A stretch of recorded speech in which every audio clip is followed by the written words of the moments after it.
guys, and welcome to another episode of Convention Confessional. My name is Katy Hunt, and I'm here to guide you through the good, the bad, and the ugly of the convention world.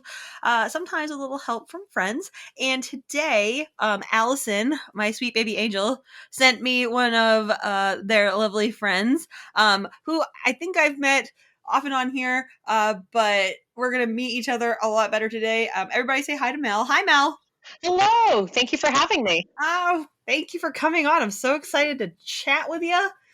I know. It's going to be so good. Me and my wonderful little lisp here. Oh, don't worry about it. It adds to the charm. I know, right? So, long story short, for anybody asking, I got a crown put in my mouth, and I'm still getting used to it, and the Novocaine's wearing off. So, if I sound like I've got cotton in my mouth today, that's why. It's fine. I'm doing Daffy Duck all day long. It's fine. This is how you know you're dedicated to your craft, when you're like, I just had a major dentist appointment, but you know what? The show must go on. It must go on. It's just going to sound funky. Also, we mentioned it before, and it was funny because you were going into it. I was like, no, I want to save this for the podcast. I'm like, Mel, you're episode 69. Hey, nice. This totally wasn't planned. It wasn't premeditated. Nope. It was just like, this is destiny. It's like I rose from the ashes like a phoenix when the signal number of 69 appeared, and it's just like sunglasses. I need Mel. Like they asked me like, oh, well, what episode, like how many episodes have you had? I'm like, actually I think you're 69. It's like, yeah. I knew this was a good idea. Like I just predestined, and I knew it. Like, it's like King Arthur pulling that sword out of the stone. Right, exactly. you are now the king of 69. Well, if you'd like to introduce yourself to the masses. Sure. So my name is Mel. So I have been, going to conventions. How old am I now? I'm 33. So I've been going to conventions since I was 14. And I have been cosplaying probably for about the past 15 years. I've been cosplaying well for about 8 of those 15 years. Well, you know. But I'm entirely self-taught with costuming. I love to make, model, and sometimes sell my own stuff. I have an Instagram, Groosetastic over on Instagram, but I have been on a little bit of a cosplay hiatus for the past couple of years, just between the pandemic and I unfortunately got a little sick a few years ago, and that knocked me down a bit. But other than that, I have been a pretty active member of the community, especially in the New England area. I have hosted panels. I've hosted various game shows. I have... I don't know, what do I do? Sometimes they just hand me a microphone. They're like, hey, Mel, I'm like, what's up? They're like, take this microphone. I'm like, are you sure? They're like, take the microphone. I'm like, are you positive? And then I go on stage, and the spirit of what I want to call customer service goes into my body, and I just run on automatic. There's a reason that people that do what we do are also like in the like restaurant business or the like customer service business. 100%. Fake it till you make it, kid. Absolutely. And we're able to walk into a room, read it in 2.5 seconds, and know what the people want. Thank you very much. It has been a wonderful night. You know, that's been really fascinating, because it's like, I feel like as a kid, I really didn't have at all that kind of confidence. And I remember so profoundly the first convention that I ever attended. I'm pretty sure I saw you performing in a masquerade or involved in some capacity to that. And I always remember like the 3-hour wait in the lines in the lobby to get into main events. Yeah. We were all starry-eyed and waiting to see those events. And like, I remember seeing people on stage and being like, man, like they're so cool and they're so confident. I think I want to do that. And just kind of like eventually worming my way into events and working up to like hosting and things like that. And I would not have had any of that confidence had it not been for like the masters setting the stage beforehand, you know, just kind of inspiring me. So, like the greats before you. Oh yeah, absolutely. Not Uncle Yo though. No, never. No. Bad example. Oh my God, that is a name just dredged up from like the dregs of my brain pan right there. That was a whole fiasco. What did he Yeah. like punched a girl in the cafeteria or Yep, sure something like did. that? Yep. Woof. Yep, sure did. Yeah, Anime Boston 2011, I want to say, because that was the year of Oh man, Rhodey. that was Rhodey's year. That was Yep, his first time appearing on because stage. because Yeah. what happened was, long story short, Uncle Yo had an altercation with one of the attendees in a food court. Obviously, charges being pressed. Obviously, Hmm. can't go on stage when that's happening, and here comes Rhodey, Yeah. like a late And night. oh, and he crushed it. He Hmm. absolutely crushed it. The energy that he brought to that room that night and every masquerade, like after that, it was electric. Oh God, I could not have imagined a better show, to be completely honest. Hmm. No, Especially because we 100%. all knew what was going on too, and he was just like, haha. I'm gonna read these names. Oh yeah. Oh my goodness. So, But where was your first convention? oh gosh, my first convention, I believe my first convention was Anime Boston 2006. I went for a single day, Hmm. and I remember it because my friends and I were like, we were in high school and we were like, oh, we should go to Anime Boston, and we were like, we need a costume. So we went to a what did we do? So we went to a store that was like selling moving supplies, and we bought Hmm. a giant refrigerator box, and Okay. we made a cardboard domokun. Okay.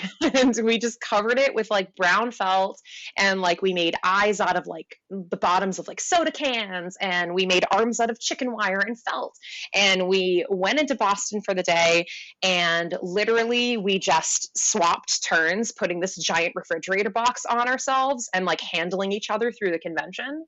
Hmm. And then halfway through, I split off in the dealer's room. And this was back in the day when they were like, if you wanted to help out in the dealer's room at a booth, they'd like pay you in manga.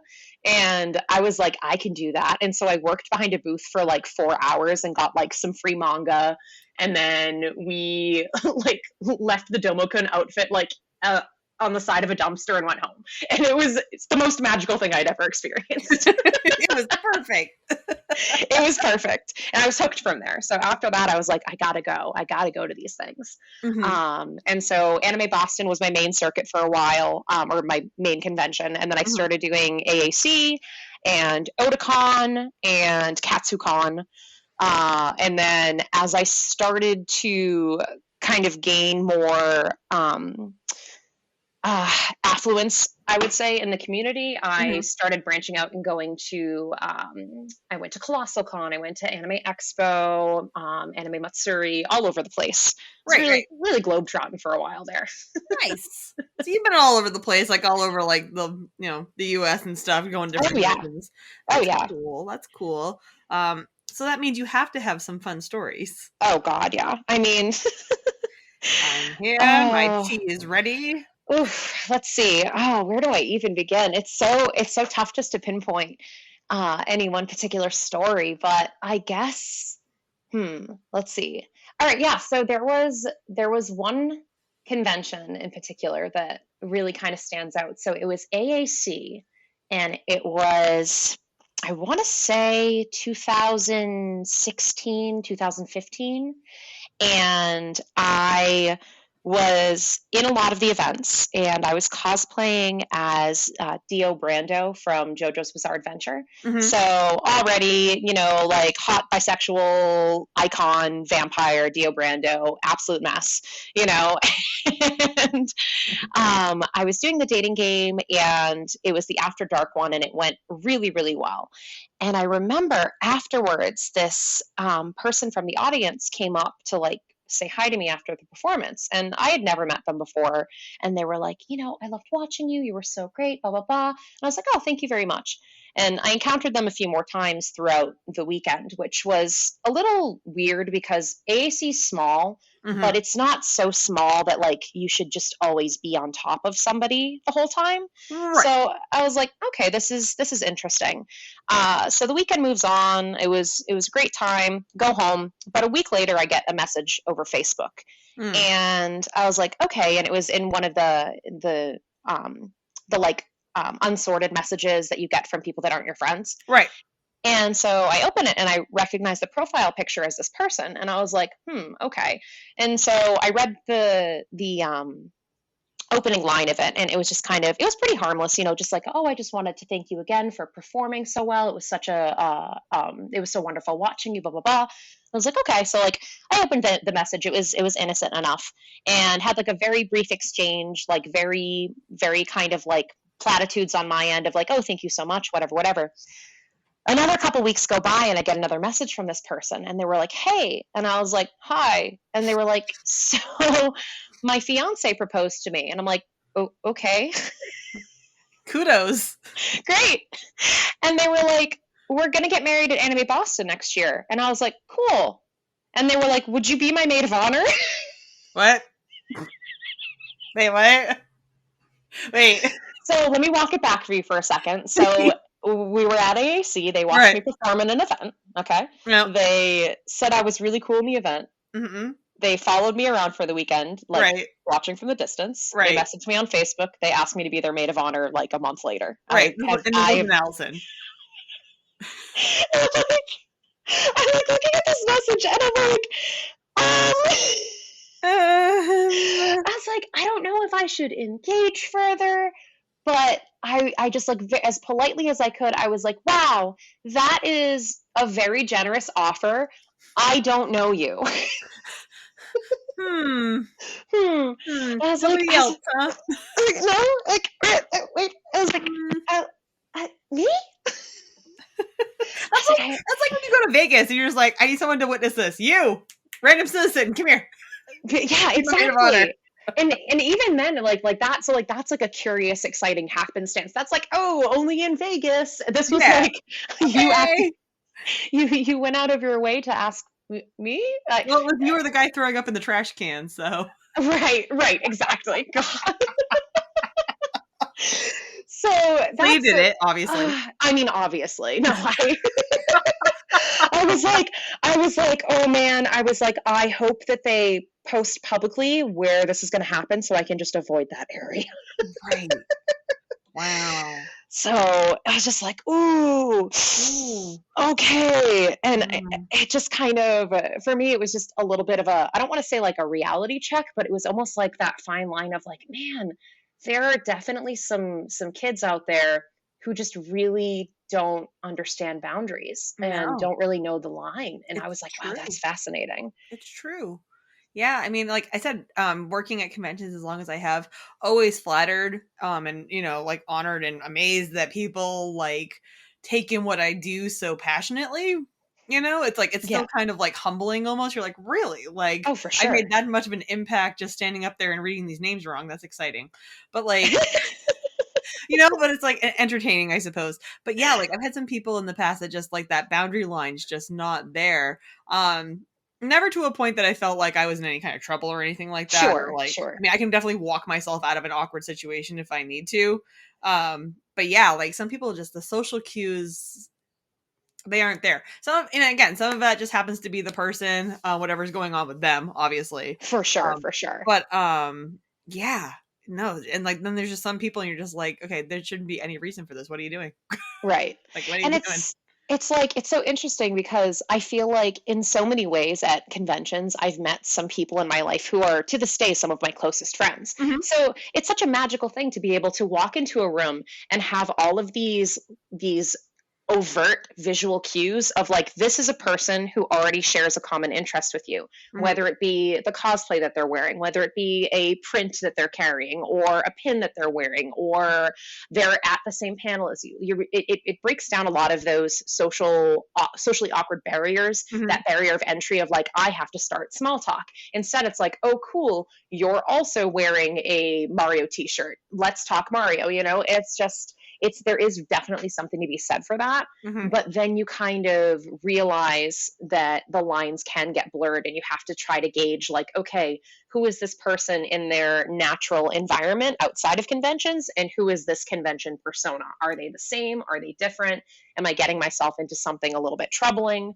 So, and it's definitely that double-edged sword, but it's kind of that magical thing about conventions too. Right. All about balance. Yes. Oh, yes. But also proving once again, like conventions are like the biggest like proving of this. There is somebody for everybody. Oh, yeah. And conventions are where it happens. Like I've told my friends that don't even do like conventions and things like that. I'm like, look, I know you're not like into the nerdy stuff. I know you're not into like, like the anime or like manga and stuff like that. I get it. I'm like, but you need to go to one because I guarantee you you're gonna find the love of your life there. Oh, 100%. Like 100%. guarantee it. Like you want to find somebody that's good to you, loves you, is passionate about things, wants to go do things. Obviously they're adventurous. Obviously like they like going to go and do stuff, so it's just like you'll find them there. I promise. Just wander around for a few minutes and pretend you like Sailor Moon. Bye. Right. It's so true. It's so true. I mean, some of the absolute friendliest people I've ever met have been at conventions. I Mhm. mean, there are those, like, I'm sure you have this too on your friends list. The people who are like, you look at them and you're like, yeah, that's a person I met at a convention in 2010. We never talk anymore, but I'm never gonna unfriend them. Right. Like, you Right. know? Because you're just like, I can't. You were so sweet.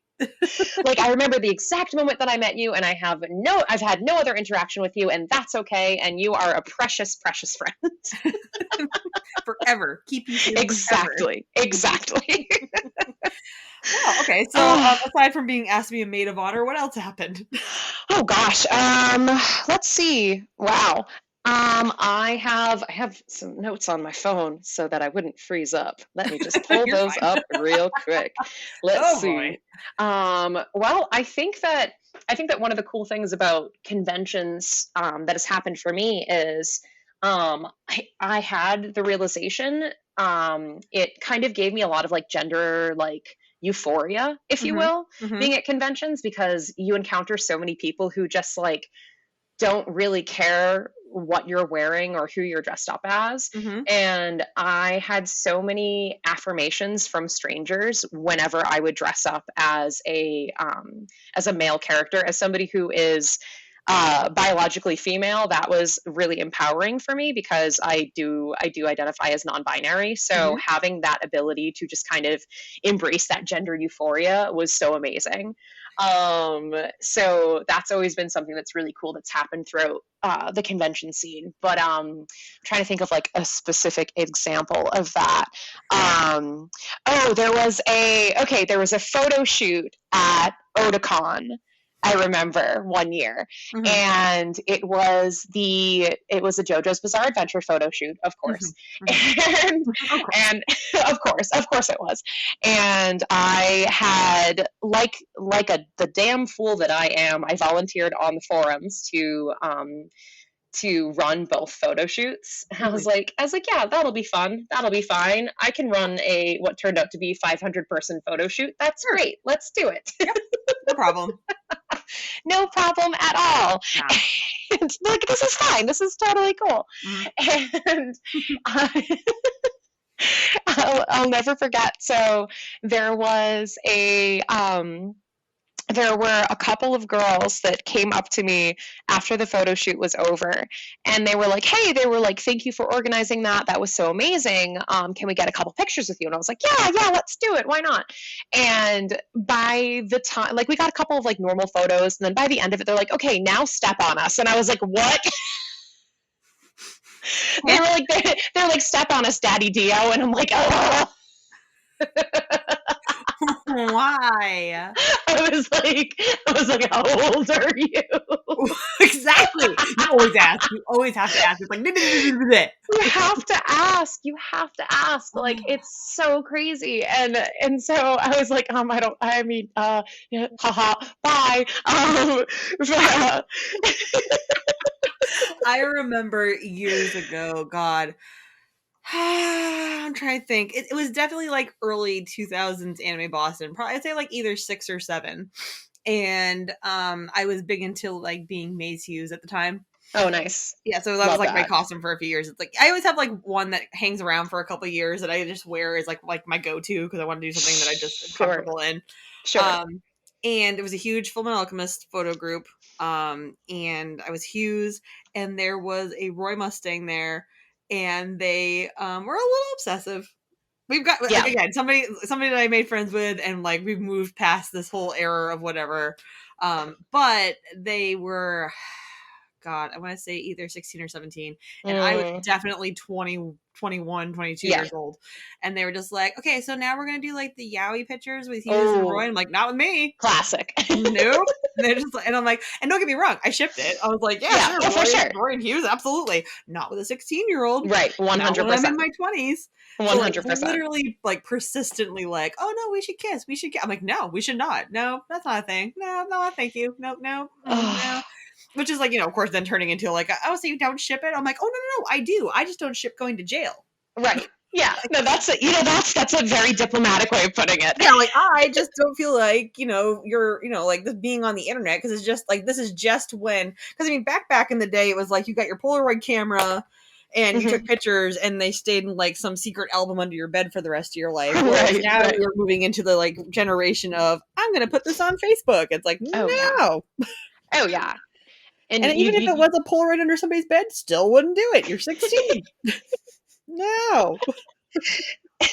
and it's so fascinating, like especially as like it's the two of us. I assume we're around the same age, and just kind of seeing the evolution of the convention scene and Hmm. seeing more and more young people getting into it, and that's amazing. But it's even more of that kind of like moment of like, okay, I have to understand where I fit in this piece of the puzzle and make sure that I'm conducting myself in an appropriate way. Not like a, oh, like unga bunga, I'm gonna, like, or teenagers fun, but more in like the, I want to make sure that this is a safe space for Right. people, Exactly. like It's like like I'm the adult. Ugh, I'm yeah, the adult. oh, we're responsible for these babies. Like I remember like at an Otakon one year, I think I was like 26 or 27, and there were like these girls that like wanted to take photos with me, and that was fine. And they're like, "Can we hang out?" And I was like, "No, how old are you?" And they're like, "Oh, we're 14." I'm like, "Absolutely not." I was like, "Here's my phone number. If you get into any trouble this weekend, please feel free to call me or text me." Because Mhm. like their dad had just dropped them off. I was like, "But I am so sorry, girls. Like you're 14. Yeah. Like it cannot be I'm done." old enough to be your mother. Like literally, like it's time to like no thank you. So And that's the uh thing too, is just nowadays it's like, yeah, we like as you like progress through the years going to conventions, you start off as the kid, then you move into like that young adult, then you move into like adult, and yep. suddenly like you're seeing people like the age you were when you started, like coming into these Yeah. conventions and things, and you're like, oh my god, I'm old enough to be your mother. Right. I had a It's nerd kid when wild. I first started conventioning. It's like, oh god. Oh my gosh. But it's like, yeah, so it's like it's interesting to be like, okay, let's try to focus on curating like safe spaces for these kids, and also making sure that, it's something that is inspiring and invigorating for them, and hopefully they'll want to keep the torch of conventions alive. 100%. So we'll see what happens there, but I I don't know. know. The dynamic has certainly shifted, but It has. I did just, as we were chatting, I did just remember an insane story. So Yay! See, this is what happens on the show. I was like we were talking, and I was like, "Oh, this is a good one." So, Speaking of kissing 16-year-olds, have I got a story for and you? I got a story for you. Well, it reminded me because one of the one of my friends, and somebody who I've done a lot of event work with at various conventions, is you've worked with Billy before. Yes. And so he was 16 when he first broke out on the scene. Mhm. And I met him when he was like 18, I want to say, but I was still in my mid 20s at that point, or Mhm. early to mid 20s. But we ended up getting along very well, because he's a very mature individual, like he's very intelligent, and we had really good on stage chemistry. And I remember there was one year one year we were both going to be the chess players for chess match at AAC. Okay. And we had been in and out of various events with each other throughout the whole weekend. We'd been hanging out all weekend. It was a great time, blah, blah, blah. You know, when you're that age at conventions, sometimes you indulge in alcohol and things like that. I'm no saint. I'm not going to say I haven't done that before. So like the night before, we had like a few drinks in the hotel room, whatever. We got up in the morning for chess, and everything's going all right, and we both arrive, and all of a sudden I start really not feeling well. Mhm. And I was like, huh, this is weird because it wasn't like a hangover feel because those are very specific kinds of Mhm. feels. Mhm. And I was just like, I was suddenly like, I was very hot. Like I just didn't, I felt like I could barely stand. And I look over at Billy and he looks the way I feel. And I think vice versa. And it's like people were lining up, people were getting ready to like sit down and watch the chess match, Right. and they were like lining the players up and introducing them on stage and stuff, and we were just like out back, and we were like, what do we do, what do we do, what do we do? And I look at Billy and I'm like, Billy, I was like, I think I'm gonna shit myself. he just he just grabs my hands and he looks me dead in the eye and he goes, Mel, he goes, I think I'm gonna shit myself too. And so we're both standing there gripping each other like white knuckle, like fingernails digging into each other's like hands, being like, don't shit, don't shit, don't shit, don't shit. And we both went on stage and we did this like 2-hour chess match. Ow! And we're both dying. Like I could see the light leaving his eyes. And he was Ash Ketchum and I was Dio Brando because of course. And so at one point I managed to orchestrate a little bit where I was like I shouldn't have to move, I'm the king on this board, I shouldn't have to do anything, and I managed to grab a chair and sit down and have the other people on the board move me around the board in the chair, and I'm like, I'm a fucking genius. I'm about to pass out and nobody knows. Now see, I would think, like, sitting down would have made, like, the urge, like, worse. It was one of those things where it was like if I moved too much, I was like, I think I'm just gonna pass out. Sure. Um, and at the end of the event, like the event went so well, it was really funny. It was definitely a hit. And at the end, we ended up all getting up, singing and dancing to the Pokemon theme song, Uh, which was a struggle. And after the event was over, I was like, what is going on? I gotta go sit down, whatever.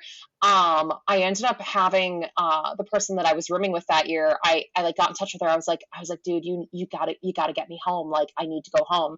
We had both caught the same 24-hour bug, Ugh. and the only reason why we found out that it was a bug was because we heard about a bunch of people getting that same bug even either at the same time as us or the next day. Uh-huh. So it was like we were like we both went home and we were like it was bad, like feverish, like real bad stuff, but we Mhm. managed to get through the whole event without shitting Yes! and without dying. So that was definitely one of the more interesting adventures. Oh So she my was like, I'm sitting there with a microphone being like, how mad would everybody be if I just like got up in the middle of this and was like, hey, I have to fuck off. Bye. And I just left. You just no, you have to take Billy's hand at that point and be like, "Will you shit with me?" He'll be like, "All right." Would you do the honor of shitting with me? Exactly. What an honor. I'm gonna put a pin in this. We'll be back in like 10. Right. Nobody move. Nobody move, and if you can help it, nobody smell right now either. Mhm, mhm. Maybe a little louder music. Thank you. God. Aren't you glad you have me on your podcast so I could come on I here and love talk it. to you about how I almost shit my pants in the middle of an anime convention? Listen, again, this is what this show's for, by all means. Ah. I mean, listen, and like, honestly, it's definitely peak like story time. Oh yeah. Oh yeah. Right Well, up I mean, there. like in honor of episode 69, I Mhm. feel like it's completely necessary to have some nasty, like stank stories. Yeah. So 100%. 100%. I mean, listen, we've already talked about like no, we don't hang out with younger kids, and we've already yeah. talked about like no pooping on stage. No pooping on stage. Ugh. Um, Allison's gonna hear this and just be like, what happened? she'll be like, well, that devolved very quickly. It did. It did. What an hour. And my God, that hour was beautiful. Oh, and too, it's just like, I mean, I totally get it, like going on stage performing and stuff. it just like, especially when I was competing, it was kind of like a nervous thing where it's like, no, we Mm. need to go right now or I dehydrate myself because this isn't happening today. Like, Mm-hmm. I can't, like, Mm-hmm. once we're like at the event and stuff, it's like you're in the costume and everything else. It's like, nah, nothing can happen. So it's like, we're not going to eat and we're not going to drink Right. anything. And this is fine. It's fine. It's You're all fine. fine. Don't even look at me. Don't look at me. Yeah. I know I'm supposed to be judged, but don't Don't look perceive at me me. right now. But even like Anime Boston this year, it's like, okay, so we get backstage and I get microphoned. And I was actually, well, from what I understand, one of the only people that was able to wear one of the wireless headset mics over the weekend. Nice. Nice. Um, so they were just like, oh, this is easy. And they plopped it right on me. Great. And then about 20 minutes after it's on me, I'm like, well, gotta pee. Oh, Now I wasn't in no. costume, thankfully, because I don't wear costume at Anime Yeah. Boston. Like I just was Ouija, host Ouija, Nice. Yeah. wee. So it's pretty much I can wear whatever I want, kind of thing. Yeah, exactly. But I'm still like, oh man, like thank God I was in theater. Like you unbutton your you take your mic pack off, you put it in a safe place, you unhook the microphone.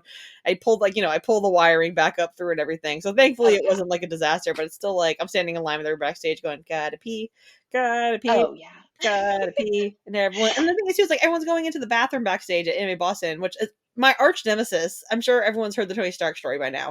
It's like my arch nemesis, the bathroom backstage. But at least nobody was having a panic attack in it this time. I think they were all Oh, just taking a gosh. dump, and I'm like, guys, I just need to pee.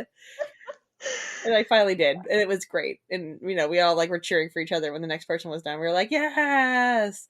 But then I had to do like the walk of shame back to the tech people, and I was like, I had to go pee, and they're like, oh man, Katie. And they're like, wow, Katie, fired, banished forever, never again. Yeah, Lyle's right. like, He lets you have one thing, and I'm like, I know, but I know how to put it back together. I just need to make sure it's back where it's supposed to be. So well, they should have known to give you a handler. If you have a piece of tech like that and you gotta pee, there's gotta be somebody to spot you. Like but we've all been there. Like how I many just need times a have you helped somebody pee at an anime convention because they're wearing like 50 yeah. corsets and a ball gown, you know? Me and my shorts really need someone. Right, exactly. Also, I should just be watched at all times. I can't be trusted. I mean, that's fair. I'm like, ooh, something shiny. Where's Katie? La la la la. Up in the balcony somewhere. How did you get to the third floor? Hi. How'd you get up there so fast? Exactly. I am that person. Like I was getting text messages on my phone when I was out back doing something else, going, "Where are you?" And I'm like, "I'm right here." Hello, Guys. guys. But I can safely say that as far as like competing and stuff go, or like other like convention-y moments, like I've never had the problem of like it's like I don't know if I just get into this mindset. It's just like you're not going to be able to, so you might as well just forget about it, and then it's Yeah. just like and go. Right, for sure. Yeah. I definitely feel like I hit that stride as well, where it's like okay, like you have several commitments throughout this day. You better be able to get your business done now, and you better be able to like figure it out in between, because like I definitely stack my weekends with like okay, panel that you're running, event that you're hosting, another panel that you're on, like blah blah blah. So it's like there's very little downtime to be able to handle those kinds of things. Mm-hmm. And also I think it's just one of those, like, it's kind of that mentality. And like, let me know if you've ever experienced this, because I feel like it is kind of a universal thing with cosplayers of like, Mm. once you have the costume on and you're in it and you have it perfect, it's like the last thing you want to do is fucking remove any part of it or tweak it in any way, because Yeah, it's just not going to be, the it's not same. going to be perfect, it's not going to Yep. be the same, you know. Nope. And like I remember so this is touching back to, so I think Allison mentioned when she was on that I had an emergency at Anime Boston 3 years ago. Yes, your insides blew And up. yeah, my inside did in fact blow up. Mhm. I had a dermoid cyst on my left side ovary, Fun. which is really fun. And it, to quote my doctor, it grew to the size of a small watermelon, and it was the biggest cyst he's ever removed from a human. And I'm Well, like, that's cool, cool, exciting. cool, cool, cool, cool, cool. Cool for Love it. him. Love to overachieve. Right. But at the time, I was in my, I was in a costume for that I'd made of Bowser, of King Koopa, Mm-hmm. and it was like a humanized version. And honestly, I had been working on this thing for over the span of 6 months. So I built like a bunch of custom armor. I did all of the clothing items were made from scratch. The wig was made from scratch, the horns, the teeth, the nails, like everything, Yep. you Yep. know? Yep. So like it was, I poured a lot of love into that costume. And we were doing a photo shoot up the street from the convention, kind of near one of the cathedrals in Boston. Yep. And luckily, two of my friends were there with me alongside the photographer. And right when the very last shot was taken, I felt like a pain, like a really bad pain. And I remember that, like, it, in the back of my mind, I was like, something is very wrong, like very, very badly wrong. But when my friends were like, should we call you an ambulance right now? I was like, no, get me back to the hotel room. And I got back to the hotel room, and not without an immense amount of help from like an Uber driver and my friends, and some nice gentleman in the hotel literally escorted me upstairs. Like, I remember at one point turning around and gripping my friend on the shoulders and looking her dead in the eye and shaking her. And I was like, get this fucking costume off of my body. I would rather die than let the EMTs cut me out of it. That's true. 100%. like I'm literally like close to like physically passing out. Like the edges of my vision are blurring, and my disgusting, sick cosplayer brain was like, if anything happens to this costume, that's it. I'm done. You know, I would like, rather he see I'm dead. me naked than have Literally. them touch this. Literally, I was like, get me out of this fucking thing. She's like pulling my pants down, like pulling the armor off of me and stuff. And like, I got fake nails on that are like 3 inches long, and I've got my contacts in, and like all this other nonsense. And I mean, like, it's fine. it's fine, you know, it's no big deal. I show up in the ER with like full Bowser makeup on and like the fake nails, and in a colonnade bathrobe because I was butt naked, like after they pulled the armor off me. Yeah. And they're like, hey buddy, and I was like, hey, what's going on over here? Oh, you know, this is just a casual Friday for me, no big deal. Like, Hello, random citizen. You don't know where I've come hi, from. what's up? Like, when my parents finally showed up to the hospital, my dad comes in, and like the first thing he says to me, he's like, Mel, he's like, you gotta take those damn contact lenses out. He's like, I just can't look at you like this. I'm like, Father, I'm dying. Right? Take me in, sir. Take me in. Like, I'm literally dying, and you're concerned about the yellow contact lenses I'm wearing right now. Can we get our priorities straight? It's like you try to like peel them out with the Bowser cloth, but I was like, I can't do it. So my mom's like, I'll do it, I guess. And I was like, thank you, mother, for my life. thank you, mother. The real hero of the story, moms. Seriously. Moms are the real heroes. Moms are the real heroes. Yeah. Moms are the real heroes because, like, not only do they, like, tolerate all of our bullshit, but it's like you walk downstairs with the first costume you ever make, be like, look at what I made, and they're like, oh sweetie, that's so good, you look so great in your anime. I wish I had that story. Oh. I'm sorry, do you want to borrow my mom sometime? Maybe. No. My mother is very, very lovely and supportive, and I love her so much. But there have been costumes where it's just like, and then I find out from the people that she works with, and they're like, oh my god, she won't stop talking about it. I'm like, but why won't she stop talking about it to me? So it's just like, okay. That's okay. That's what I have my grandmother for too. My grandmother's always like, oh my gosh. And everybody I work with, like, you know, they're like, what nerd thing are you doing today? And I show them, and they're just like, holy crap. I'm like, yeah, you know. It's always great when the people that are kind of those like in those like satellite positions in your life that aren't directly involved in your hobby still show a vested interest in what you're doing and like genuinely support you, and like are like, wow, like that's really cool, you know. It's always very very reassuring. She actually she made my first anime costume for me. Oh, no way. What was I mean, it? like I worked on like all the extra pieces and stuff, but she actually made my Hatsuharu jacket for me. So Oh, that's so sweet. mostly because I wasn't allowed to touch her sewing machine. That's fair. That's fair. My mom made all of my first costumes, like all like when I was little. Like we used to have in town here, we used to have at Halloween time there'd be like a costume contest at the rec center. Nice. And Cheryl has some award-winning costumes, so I was an award winner from like the smallest stage. There you go. She was born to be a winner. Yes, exactly. I was bred for this, damn it. Yes, yes. I was 3 and I was a mouse. And Oh, I know. And then she won for one of my sister's costumes. She made her Maleficent, and I think my sister won.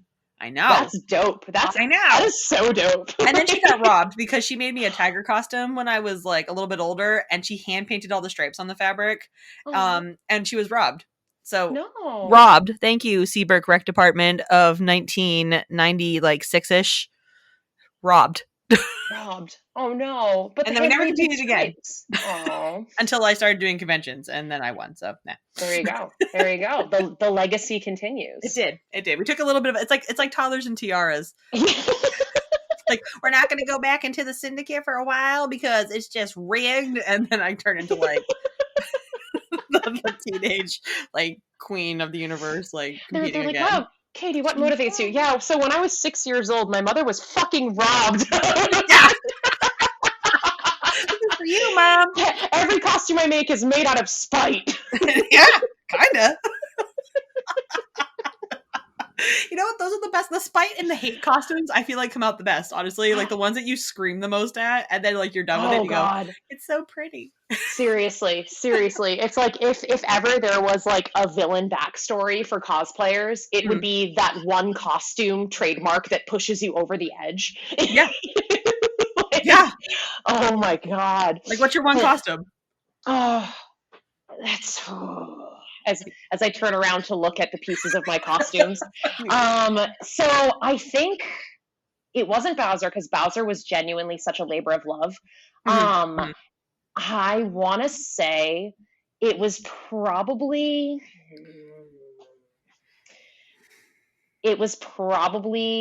the costume that I did alongside a friend of mine. We were Prince Sidon and Princess Mifa from The Legend of Zelda: Breath of the Wild. mhm. Oh, is that like the So like white and red one? yeah, yeah. So Yeah, yeah. so we like woke up one day and we're like, what if we cosplayed fish? And then we were driving to New York. All of a sudden, we were like, we're picking up fabric for fish.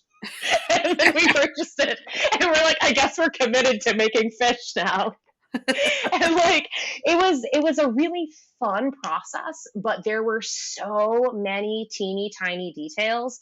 And like when I tell you we worked on it over the like our costumes over the course of a year, and like she's a veterinarian, so her schedule was packed, and I work in the hospitality industry, so my schedule was always all over the place.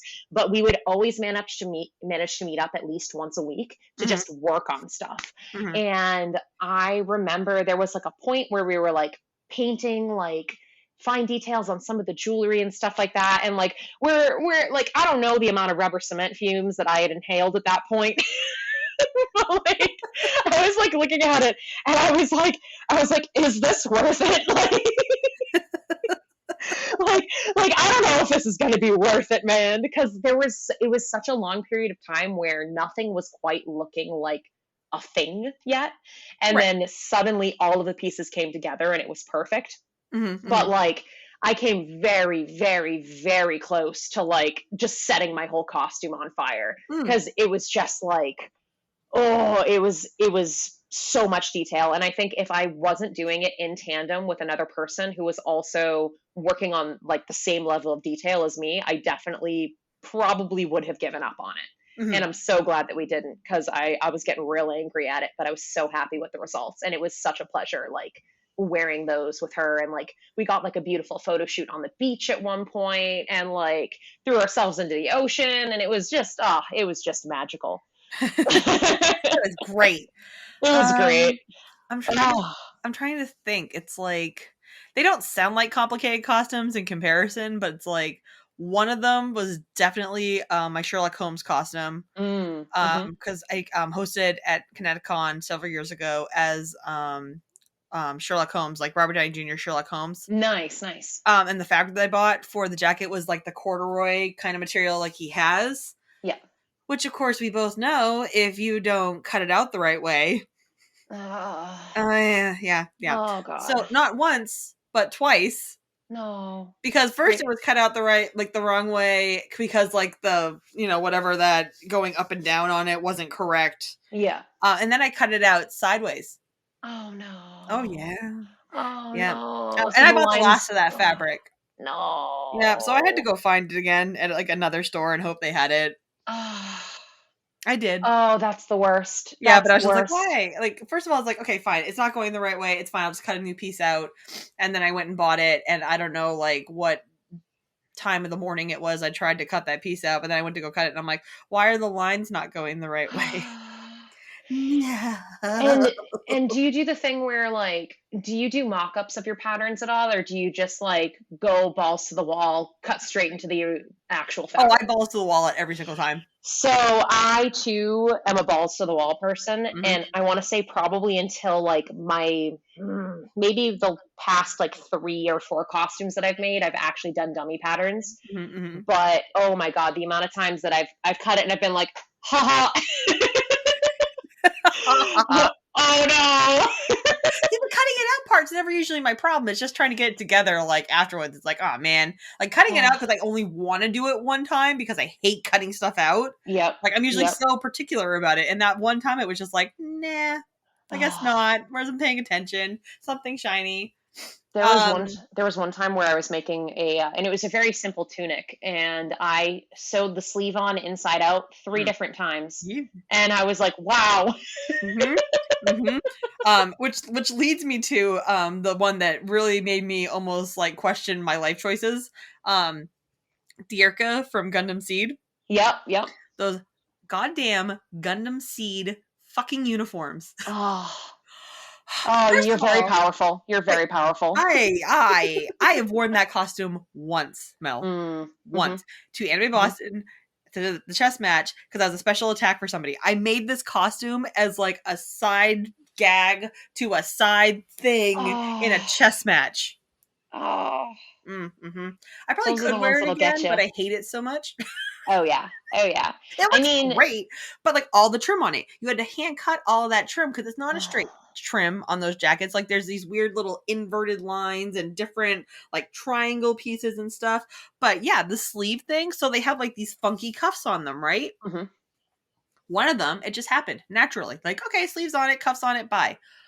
The second one, no, No, no, no. no. Why No would it? matter how many times I took it apart and put it back together again, no matter how many times I held it and I folded it and it looked right and I sewed it, no, No, no, no. mm-mm, No, that's not how sewing works. no. If you're not suffering for at least 80% of the time, then you're not making a costume. Mhm, So mhm. obviously it was going to be like, hey, want to want to see a funny joke? Yeah, right, pretty much, like, you look up at your sewing machine and somehow it's giving you the finger, yeah, pretty much. Right. You're like, "Okay." Oh, Mhm, mhm. oh my god. So, yeah, and then it's funny too because then later on, many years down the road later sewing, because I had also taken a bit of a break from, cosplaying, just making new stuff. I wore stuff I already had. I was making Hamilton costumes. Oh, nice. Yeah, and the sleeve thing came up again. I was just like, Oh yeah. I'm like, "Okay, welcome back, my hole of darkness, my old friend, like, hi." Um, and it like, can I tell you that jacket, those cuffs are, like, the most perfect looking things I've ever seen in my life. I was like, Chris. "I've grown somehow. I survived this to get to where I am here." That's right. Gundam Seed Katie walked so that Hamilton Katie could run. That's it. That's it. It's 100% true. Like, peaked, man. Oh, and Ugh. sometimes there's something so satisfying about like that like one detail you really nail on a costume. Like Mhm. even if it's something just as simple as like, dang, that's a clean seam, or oh, look at that top stitch. And it might not be something anybody else ever notices, but you know it's there, and that's all that matters. Yeah, that's 100% the back of my Percy costume. Like, That's a beautiful costume. Thank you. Beautiful, beautiful, beautiful costume. Like, the second one is good, like, the one that has, like, all the stuff on it, but Hmm. the first one that I made, there's just something about that jacket where it's just like, chef kiss, like, Yeah. this is amazing, but the back of it, there's this Dorolo crest that I hand cut out and, like, embossed onto the back of that jacket, Oh, and it's just like, I mean, I that's never see love. it because it's on the back of me, but I know it's Right. there, and it's like, Right. "Ah, Oh thank yeah. you." I mean, I feel you on that. Like they're one of my favorite pieces is a jacket that I did. It's like a duster trench, and it has these like really beautiful fitted seams in the back, Mhm, and then I did mhm, this like nice yoke at the top of it too, and it looks like a piece that could be store bought, mhm. and I was like, dang, like obviously I'm not going to wear it in public because it's a ridiculous color and there's like ridiculous trim on it and stuff like that, and I mean Mhm. like I love it to death, but like looking at those, I'm like, yeah, those crisp back seams that I'll never see. Yes. So beautiful. I I mean, love it. it makes my waist look good from Mhm, behind. So, mhm, mhm. Yep, yep, yep. 100%. oh my Mel, this god. was so much fun. Thanks for coming Yes, on. of course. Thank you so much for having me. This has been such a delight. I've really enjoyed chatting with you. Well, any other time you wanna come on, if you got more stories, by all means. Yay! Yeah, Absolutely. Oh, I've got plenty. Now that we've been chatting, it's like all of them are bubbling to the surface. So yeah, that's what happens. It's like brew starts. It's like, "Wait, but wait." Is there anything else you'd like to promote while you are here for the masses? uh, um d Could be anything. brush your teeth, drink your milk, watch anime. Yeah, don't talk to strangers Don't unless talk you're to at a strangers. convention. And don't ever stop playing around because anime is fun for Mhm, everybody at all ages, mhm, and conventions are cool, mhm, and mhm. it changed my life for the Yep, better. 100%. And also the biggest message of this entire episode is use the bathroom before you get in costume. Use the bathroom before you get in costume, before any aspect of that costume hits your body. When you are in panties in your hotel room, you go to the bathroom, young Mhm, man, mhm, right yep, now. yep, Right now. yep, I don't care if you don't think you don't have to. As soon as that binder goes on, as soon as that corset goes on, yep, as soon as any aspect of that costume goes on, you're going to want to piss. yep, Do yourself a favor. Love yourself. mhm, Pee. do it. Yep, And stay hydrated. and stay hydrated, but not too hydrated because then you have to use the bathroom again. Right. It's a delicate Balance. balance. And then let's see. I'm gonna promote my book. That could have gone worse. Life Lessons from a Dinosaur Cosplayer is out on Amazon. You can get it in Kindle or paperback form, and it is about growing up, life lessons, and then that crazy little thing called convention life. So pick up a copy today because $1 from each sale is going to Planned Parenthood, the Sandy Hook Promise, and the Trevor Project. So, and that's for the foreseeable future from like this point on. Like, I'm not planning on not doing that. So, feel free to get yourself a book or your friends a book. And yeah, that's it for this week. So, thanks again, Mel. Loved having you on. Loved being here. Thank you so much, Yay! Katie. And I'll see you guys all next week. Because actually, I'm going to tell everybody what next week is because I'm really excited about it. We're recording it tomorrow. Ooh. I got the gang from Kineticon back together. The cast of Catapults, which was Kineticon's little web series that happened to help promote stuff going on at the convention in 2013. I got the whole cast back together again, and we're recording tomorrow for next week's episode. So make sure you tune in for that because I'm sure it's going to be pure, beautiful chaos. Thanks so much, everybody, and we'll see you next week. Bye now. Bye.